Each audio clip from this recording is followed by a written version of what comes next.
Doctor کی ہر ہدایت خود نوٹ کرتا، وقت پر دوائیں لاتا اور شام کو دفتر سے واپس آتے ہی سب سے پہلے اس کے کمرے کا رخ کرتا۔ کہنے کو اس کی ماں، اس کا بھائی اور اس کا شوہر اس کے سب سے قریبی رشتے تھے، مگر قسمت نے اس کے حصے میں ایک ایسا شخص لکھ دیا تھا جس کا اس سے خون کا نہیں بلکہ خلوص کا رشتہ تھا۔ اس شام دروازے پر ہلکی سی دستک ہوئی۔ ارمین نے اجازت دی تو کبیر اندر داخل ہوا۔ اس کی نظریں حسب معمول پہلے ارمین کے چہرے پر گئیں، پھر بے اختیار اس کے پاؤں پر رک گئیں۔ وہ ایک لمحے کے لیے خاموش ہوا، پھر فوراً اس کی طرف بڑھا۔ ارمین، اس کی آواز میں تشویش نمایاں تھی، تمہارے پاؤں میں کافی سوجن آ گئی ہے، تم نے مالش نہیں کروائی؟ ارمین نے نظریں جھکا کر دھیرے سے کہا، نہیں۔ کیوں؟ مجھے اچھا نہیں لگتا کہ کوئی میرے پاؤں کو ہاتھ لگائے۔ کبیر نے ایک لمحہ اسے دیکھا، پھر بالکل سنجیدگی سے بولا، رکو میں کر دیتا ہوں۔ ارمین نے چونک کر فوراً سر اٹھایا، نہیں۔ اس کی آواز بے اختیار بلند ہو گئی، کبھی ایسا مت کرنا، مجھے بالکل اچھا نہیں لگے گا، تم پہلے ہی میرے لیے بہت کچھ کر چکے ہو، مجھے مزید شرمندہ مت کرو۔ کبیر نے ہلکی سی خفگی سے اسے دیکھا، خبردار آئندہ یہ لفظ زبان پر نہ لانا۔ ارمین خاموش ہو گئی۔ وہ نہایت مضبوط لہجے میں بولا، دوست تو تم میری اور میرے لیے بہت اہم ہو، تمہاری تکلیف میرے سامنے اور میں اسے دیکھتا رہوں، یہ مجھ سے نہیں ہوگا۔ ارمین کی آنکھیں نم ہو گئیں، وہ دھیرے سے بولی، کوئی دوست بھی اتنا نہیں کرتا جتنا تم کرتے ہو۔ کبھی کبھی سوچتی ہوں کہ آخر کیوں؟ تمہارا مجھ پر کوئی حق بھی تو نہیں بنتا، پھر بھی تم ہر لمحہ میرا خیال رکھتے ہو۔ کبیر نے اس کے سوال کا جواب نہیں دیا۔ اس نے صرف دروازے کی طرف رخ کیا اور بلند آواز میں ملازمہ کو پکارا۔ چند لمحوں بعد ملازمہ اندر آئی تو کبیر نے کہا، گرم زیتون کا تیل لے آئیں اور ابھی ان کے پاؤں کے ہلکے سے ہاتھ سے مالش کریں۔ ڈاکٹر نے بھی سوجن کم رکھنے کا کہا تھا۔ نہیں، ضرورت نہیں، ارمین نے فوراً انکار کیا، میں بالکل ٹھیک ہوں۔ کبیر نے اس کی طرف دیکھے بغیر کہا، یہ فیصلہ تم نہیں کرو گی؟ کبیر، پلیز۔ کوئی پلیز نہیں، اس نے پہلی بار سخت لہجے میں کہا، جب تک تم خود اپنا خیال رکھنا نہیں سیکھتی تب تک مجھے سخت بننا پڑے گا۔ ارمین نے بے بسی سے اس کی طرف دیکھا، تم ضدی بہت ہو۔ کبیر کے ہونٹوں پر ہلکی سی مسکراہٹ آ گئی، اگر میری یہ ضد تمہیں صحت مند رکھ سکتی ہے تو مجھے ضد قبول ہے۔ ملازمہ تیل لے آئی۔ ارمین نے ایک بار پھر انکار کرنا چاہا، مگر کبیر نے صرف اتنا کہا، آرام سے بیٹھ جاؤ، چند منٹ کی بات ہے۔ اس کے لہجے میں ایسی شفقت بھری سختی تھی کہ ارمین خاموش ہو گئی۔ ملازمہ احتیاط سے اس کے پاؤں پر تیل لگا کر ہلکے ہاتھ سے مالش کرنے لگی۔ کبیر پورا وقت وہیں کھڑا رہا، اس کی نظریں مسلسل سوجن پر تھیں۔ زیادہ دباؤ مت دینا، آہستہ، وہ ملازمہ کو ہدایت دیتا رہا۔ ارمین خاموشی سے اسے دیکھتی رہی، اس کے آنکھوں میں پھر نمی اتر آئی۔ اس کے دل میں بار بار ایک ہی خیال گردش کر رہا تھا، جن لوگوں پر اس کا حق تھا وہ اسے تنہا چھوڑ گئے، اور جس شخص پر اس کا کوئی حق نہیں تھا وہ اس کی ہر تکلیف کو اپنا فرض سمجھ کر کم کرنے میں لگا ہوا تھا۔ کبیر نے جب اس کی بھیگی ہوئی آنکھیں دیکھی تو صرف اتنا کہا، ایک دن آئے گا جو تمہیں کسی احسان کا بوجھ محسوس نہیں ہوگا، کیونکہ تم سمجھ جاؤ گی کہ سچے رشتے حساب نہیں رکھتے، صرف ساتھ نبھاتے ہیں۔ ارمین نے کوئی جواب نہیں دیا، بس خاموشی سے نظریں جھکا لی، مگر اس کے دل میں پہلی بار یہ احساس ضرور جاگا تھا کہ کبھی کبھی زندگی انسان سے سب کچھ چھین کر اسے ایک ایسا سہارا دے دیتی ہے جس کی وہ دعا بھی نہیں کرتا۔ آہستہ آہستہ 7 مہینے بیت چکے تھے۔ ارمین کا حمل آخری مہینے میں داخل ہو چکا تھا۔ جسم دن بہ دن بوجھل ہوتا جا رہا تھا اور طبیعت بھی پہلے سے کئی زیادہ ناساز رہنے لگی۔ وہ کمرے کے صوفے پر خاموش بیٹھی کھڑکی کے پار پھیلے آسمان کو دیکھ رہی تھی۔ اس کی آنکھوں میں ایسی اداسی بسی ہوئی تھی جیسے زندگی نے اس سے مسکرانے کا حق ہی چھین لیا ہو۔ دوپہر سے اس نے کچھ نہیں کھایا تھا۔ دروازے پر ہلکی سی دستک ہوئی اور جواب کا انتظار کیے بغیر وہ اندر داخل ہوا۔ اس کے ہاتھ میں کھانے کی ٹرے تھی۔ اس نے ایک نظر ارمین کو دیکھا، پھر ٹرے میز پر رکھ دی، پھر کھانا نہیں کھایا؟ اس نے نرم مگر سنجیدہ لہجے میں پوچھا۔ ارمین نے خاموشی سے نفی میں سر ہلا دیا، دل نہیں چاہ رہا تھا۔ کبیر نے کرسی کھینچ کر اس کے سامنے بیٹھتے ہوئے پلیٹ تیار کی۔ دل چاہے یا نہ چاہے اب سے تمہاری مرضی نہیں چل سکتی، ایک ننھی جان بھی تم پر بھروسہ کیے بیٹھی ہے۔ ارمین نے دھیرے سے کہا، بھوک ہی نہیں لگتی؟ کبیر نے چمچ اس کی طرف بڑھایا، چلو صرف چند نوالے، میرے لیے نہیں، اپنے بچے کے لیے۔ کبیر، کوئی بحث نہیں، اس نے ہلکی سی مسکراہٹ کے ساتھ کہا، آج بھی ضد کرو گی تو مجھے بھی ضد کرنا آتی ہے۔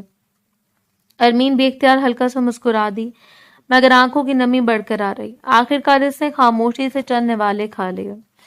کبیر ہر نوالے کے بعد اطمینان سے اسے دیکھتا رہا، جیسے اسے اس کی سب سے بڑی کامیابی ہو، جب کھانا ختم ہوا تو ارمین نے نظریں اس پر جما دی. کافی دیر تک خاموش رہنے کے بعد اس نے دھیمی آواز میں پوچھا, تم آخر اتنا کیوں کر رہے ہو؟ کبیر نے سوالیہ نظروں سے اسے دیکھا. ارمین کی آواز بھرانے لگی, بس اب بہت ہو گیا. مجھے بتاؤ, جس انسان کو میرا خیال رکھنا چاہیے تھا, اس نے مجھے سب کے سامنے رسوا کر دیا, میری عزت, میرا اعتبار سب چھین لیا. اور تم ہر دن ہر لمحہ میرے ساتھ کھڑے رہے. آخر کیوں؟ اس کی آنکھوں سے آنسو ڈھلک پڑے. یہ سب کیا ہے؟ کبیر چند لمحے خاموش بیٹھا رہا, جیسے برسوں سے دل میں بند لفظ آج راستہ مانگ رہے ہوں. آخر اس نے گہری سانس لی اور آہستہ سے کہا, کیونکہ میں تم سے محبت کرتا ہوں ارمین. ارمین کی پلکیں بے اختیار اٹھ گئیں, وہ خاموش رہ گئی. کبیر کی نظریں جھکی ہوئی تھیں, شاید بہت پہلے سے, اس وقت سے جب مجھے خود بھی اس احساس کا اندازہ نہیں تھا. جب میں اس قابل ہوا کہ اپنے دل کی بات تمہارے سامنے رکھ سکوں, تب تک تمہارا نکاح ہو چکا تھا.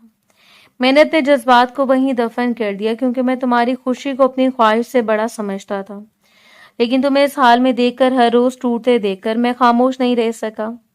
ارمین کے آنسو مسلسل بہ رہے تھے. اگر, اس کی آواز کانپ گئی, اگر مجھے طلاق مل گئی, کیا تم واقعی مجھ سے شادی کرو گے؟ کیا میرے بچے کو بھی اپنا لو گے؟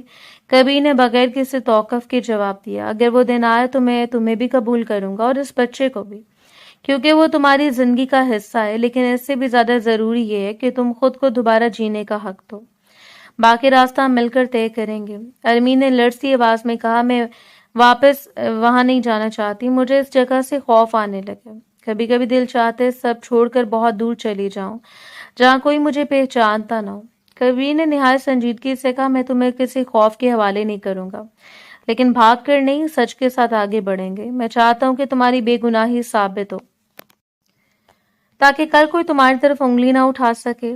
اس کے بعد تمہاری زندگی کا ہر فیصلہ تمہاری مرضی سے ہوگا, کسی دباؤ سے نہیں. ارمین نے تھکے ہوئے انداز میں آنکھیں بند کر لیں اور صوفے کی پشت سے ٹیک لگا لی. اس کے چہرے پر تھکن تو تھی, مگر کئی مہینوں بعد پہلی بار اس کے دل میں یہ احساس بھی جاگا تھا کہ شاید اندھیری رات ہمیشہ قائم نہیں رہتی. کبیر خاموشی سے اٹھا, اس پر ایک نظر ڈالی, ٹرے اٹھائی اور آہستہ سے کمرے سے باہر نکل گیا تھا, اسے آرام کرنے کے لیے تنہا چھوڑتے ہوئے. مزید 1.5 مہینہ گزر چکا تھا. اللہ تعالیٰ نے ارمین کو ایک صحت مند خوبصورت بیٹے کی نعمت سے نوازا تھا. وہ خوش اور اب پر اعتماد تھی, اور آج گاؤں آئی تھی. آج دوبارہ جرگہ سجا ہوا تھا, مگر اس بار منظر بدل چکا تھا. ارمین پہلے کی طرح خوف سے کانپتی ہوئی نہیں, بلکہ اپنے نومولود بیٹے کو سینے سے لگائے کبیر کے ساتھ پرسکون قدموں سے میدان میں داخل ہوئی. تمام نگاہیں ایک ساتھ اس پر جم گئیں. مہران شاہ بھی اپنی جگہ بیٹھا سخت نظروں سے اسے دیکھ رہا تھا, مگر آج ارمین نے ایک بار بھی اس کی طرف نہیں دیکھا. سردار صاحب نے سنجیدہ لہجے میں کہا, کارروائی شروع کی جائے. کبیر آہستہ سے کھڑا ہوا, اس کی آواز میں نہ غصہ تھا نہ چیخ, صرف ایسا درد تھا جو ہر سننے والے کے دل تک اتر رہا تھا. سردار صاحب, آج میں کسی کی توہین کرنے نہیں آیا, صرف انصاف مانگنے آیا ہوں. یہ وہی لڑکی ہے جسے اس کے اپنے شوہر نے سب کے سامنے جھوٹا, بدکردار اور بے عزت ثابت کیا. جس عورت کو حمل کے دنوں میں سہارا ملنا چاہیے تھا, اسے تنہائی ملی. جسے تحفظ ملنا چاہیے تھا, اسے الزام ملا. جسے عزت ملنی چاہیے تھی, اسے رسوائی ملی. اس کا قصور صرف اتنا تھا کہ اس کے بھائی نے ایک ایسا فیصلہ کیا جس کا بدلہ اس شخص نے اپنی بے گناہ بیوی سے لیا. پورا میدان خاموش ہو گیا. کبیر نے میران کی طرف دیکھا. تم نے ایک عورت کو سزا نہیں دی, تم نے انسانیت کو زخمی کر دیا. میران یکدم کھڑا ہو گیا. بہت ڈرامہ ہو گیا. اگر اتنی ہمدردی ہے تو اس کے لیے, یہ بچہ تمہارا ہے. مجھ پر فضول الزام لگانے سے حقیقت نہیں بدل جائے گی. کبیر نے بغیر کسی رد عمل کے اپنی فائل کھولی اور ایک رپورٹ نکال کر سردار صاحب کے سامنے رکھ دی. میں جانتا تھا یہ یہی کرے گا, اس لیے پہلے ہی سائنسی ثبوت حاصل کر لیے گئے. یہ ڈی این اے رپورٹ ہے. میڈیکل کے مطابق یہ بچہ میران شاہ کی اولاد ہے. اب جھوٹ کے لیے کوئی جگہ باقی نہیں رہی. رپورٹ سردار صاحب کے ہاتھوں سے ہوتی میران تک پہنچی. اس نے بے یقینی سے صفحات پلٹے. اس کے چہرے کا رنگ لمحہ بلمحہ اڑتا چلا گیا. میدان میں سرگوشیاں پھیل گئیں. کبیر کی آواز دوبارہ گونجی, سردار صاحب, اگر آج بھی ایک عورت کو انصاف نہ ملا تو کل اس گاؤں کی کوئی بیٹی ظلم کے خلاف کھڑی ہونے کی ہمت نہیں کرے گی. انصاف صرف ایک شخص کے لیے نہیں ہوتا, انصاف آنے والی نسلوں کے لیے مثال بنتا ہے. میں اس عورت کے لیے طلاق کا مطالبہ کرتا ہوں تاکہ اسے اس رشتے سے آزاد کیا جائے جس نے اسے صرف اذیت دی ہے، اور ایک ایسے شخص کو اس کے لیے قانونی ذمہ داری بھی اٹھانی چاہیے۔ سردار صاحب کافی دیر خاموش رہے، پھر دھیرے سے بولے، ثبوت واضح ہیں، پنچایت کا فیصلہ سنایا جاتا ہے، میران شاہ فوری طور پر ارمین کو طلاق دے گا، بچے کی قانونی کفالت اور پرورش کے اخراجات کی ذمہ داری بھی اس پر عائد ہوگی۔ اتنا کہنا تھا کہ ارمین اپنے بیٹے کو سینے سے لگائے آہستہ سے کھڑی ہوئی۔ اس کے آواز کمزور تھی مگر یقین سے بھری ہوئی۔ سردار صاحب، مجھے انصاف چاہیے تھا، صدقہ نہیں۔ میں اپنے بچے کی پرورش کے لیے اس انسان کا 1 روپیہ بھی قبول نہیں کروں گی۔ اگر مجھے بھوک برداشت کرنی پڑی، محنت کرنی پڑی یا زندگی بھر مشکلات اٹھانی پڑی، تب بھی میں اپنے بیٹے کی پرورش اس رقم سے نہیں کروں گی جس کے ساتھ میری بے عزتی کی یادیں جڑی ہوں۔ میرے بچے کی عزت میرے لیے ہر دولت سے بڑھ کر ہے۔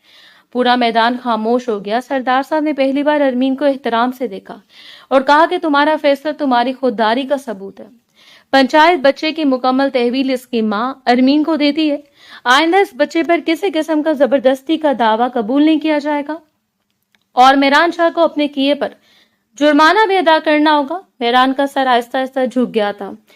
آج پہلی بار اس کے پاس کوئی جواب نہیں تھا۔ اس کی انا، اس کا غرور اور اس کا جھوٹ سب ایک سچ کے سامنے شکست کھا چکے تھے۔ ارمین نے اپنے بیٹے کو محبت سے چوم کر آنکھیں بند کی۔ آج اسے صرف ایک مقدمہ نہیں جیتا تھا بلکہ اپنے وجود، اپنی عزت اور اپنی آواز کو دوبارہ حاصل کیا تھا۔ وہ کبیر کے ساتھ میدان سے باہر نکلی تو سورج کی روشنی اس کے چہرے پر پڑ رہی تھی، جیسے زندگی سے خاموشی سے یہ پیغام دے رہی ہو کہ ظلم وقتی طور پر طاقتور ہو سکتا ہے مگر سچ جب ثابت قدم رہتا ہے تو آخرکار انصاف تک اپنا راستہ ضرور بنا لیتا ہے۔